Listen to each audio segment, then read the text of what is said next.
The most effective defense against a manipulator is not intelligence. It is not confrontation.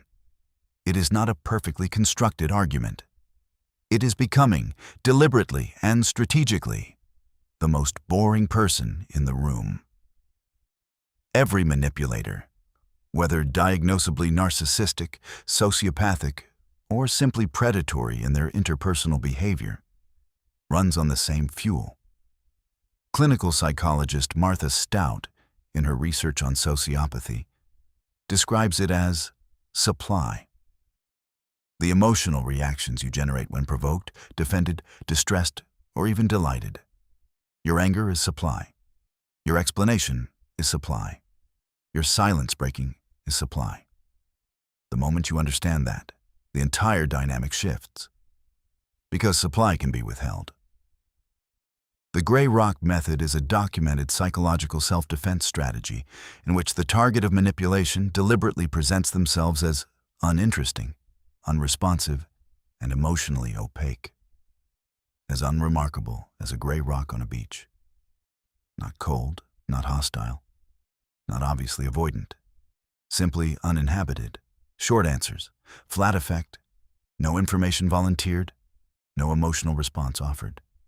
Nothing that can be extracted, mirrored, or used as leverage.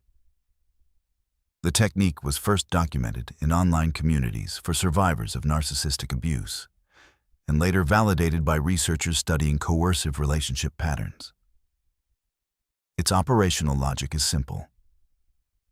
A manipulator requires a reactive target. Remove the reactivity, and the manipulation has nowhere to land. To understand why gray rock works at the neurological level, you need to understand what a manipulator is actually doing when they provoke you. They are not simply being aggressive. They are running a calibration process. Robert Levenson's 1992 physiological research at UC Berkeley documented that genuine interpersonal connection produces measurable biological synchrony. Heart rate, skin conductance, and breathing patterns begin to track between two people. A skilled manipulator forces this attunement artificially, reading your microexpressions and physical responses to map exactly how much pressure is required to produce a specific reaction. Every time you react, whether with anger, tears, or explanation, you hand them a more detailed map of your psychological architecture. Gray rock denies them the calibration data. When you provide flat, uninformative responses, there is no physiological synchrony to read, no emotional signal to track, no map being produced. Robert Cialdini's research on reciprocity adds another layer. Manipulators exploit the prehistoric impulse to match the emotional intensity of the person in front of you. Gray rock breaks that reciprocal cycle before it can begin. You refuse the gift of their manufactured drama, and your nervous system does not register an obligation to respond in kind. Gray rock is not a personality change.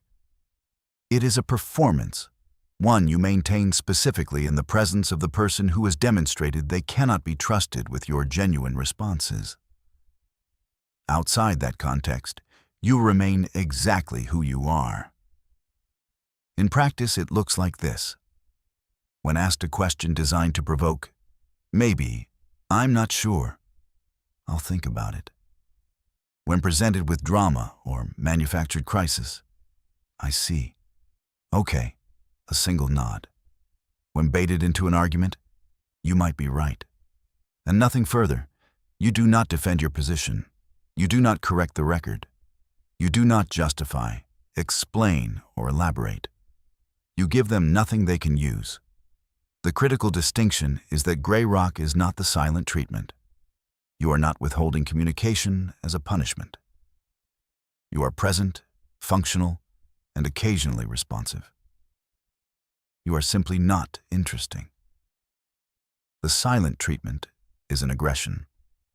Gray rock is a withdrawal of supply. And the difference is everything, both ethically and strategically. The reason most people abandon gray rock within hours is not a failure of technique. It is a failure of conditioning. Most adults have been trained since childhood to equate their availability with their value, to believe that withholding a reaction is a form of aggression, rudeness, or emotional inadequacy. A manipulator knows this. They will frame your disengagement as cruelty. They will tell you that you are cold, weird, not yourself, or acting strange. What they are actually telling you is that your defense is working. An emotional parasite does not describe its host as boring by accident. Boring means unproductive. Unproductive means the dynamic is failing to serve them. The accusation that you are being cold is not a problem to solve. It is a confirmation to note. The social conditioning that makes gray rock feel wrong, the impulse to explain, to defend, to soften, to re-engage, is the precise mechanism the manipulator is relying on. Every time you break and respond fully, you prove the strategy works, and they intensify it. This is the section most guides on gray rock fail to prepare you for. When you begin withholding supply, a manipulator does not typically accept the loss and move on. They escalate. Philip Zimbardo's research on the Lucifer effect documents what happens to behavior when normal social constraints are removed. When the usual feedback loop between action and consequence is disrupted. When you stop reacting, you disrupt the feedback loop the manipulator has come to rely on. The removal of that feedback does not produce calm. It produces a targeted escalation campaign designed to re-engage you. They will become louder, more dramatic, more provocative. They will manufacture a crisis specifically calibrated to the vulnerabilities they have already mapped in you. The topic you cannot ignore, the accusation you cannot leave unanswered, the threat that is designed to trigger precisely the response you are working to suppress. This is called the rebaiting phase, and it is the most dangerous moment in the gray rock process because it is designed to look like evidence that the technique is not working. It is, in fact, evidence that it is. The escalation confirms that your supply was genuinely valuable to them, that your disengagement has registered as a real loss. A manipulator who is indifferent to you would simply move on. One who escalates is one who has noticed the withdrawal and is fighting for the resource. The correct response is to maintain the rock. The escalation phase is finite. It peaks, and then, if you do not re-engage, it ends. Because continuing to invest in an unproductive target violates the manipulator's fundamental operating logic of effort and return. What gray rock reveals, ultimately, is the architecture of the manipulation itself. A technique that collapses when you simply stop reacting was never built on anything real.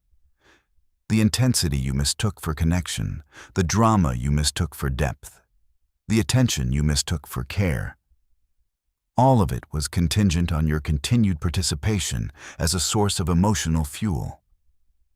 When you withdraw that participation, the relationship does not deteriorate. It is revealed. What was always there beneath the performance becomes visible, not through confrontation, not through a perfect argument, but through the simple act of becoming unremarkable. Your reactions were never the problem. They were the resource. And the moment you take that resource back, you discover that the power the manipulator appeared to have over you was never theirs. It was always yours. On loan, extracted through your responses, returned the moment you chose to stop providing them. Silence, when it comes from clarity rather than fear, is not a withdrawal. It is a reclamation. The next pattern we are covering is what the manipulator looks like when the gray rock stops working and they decide to upgrade their tactics. That video is linked here.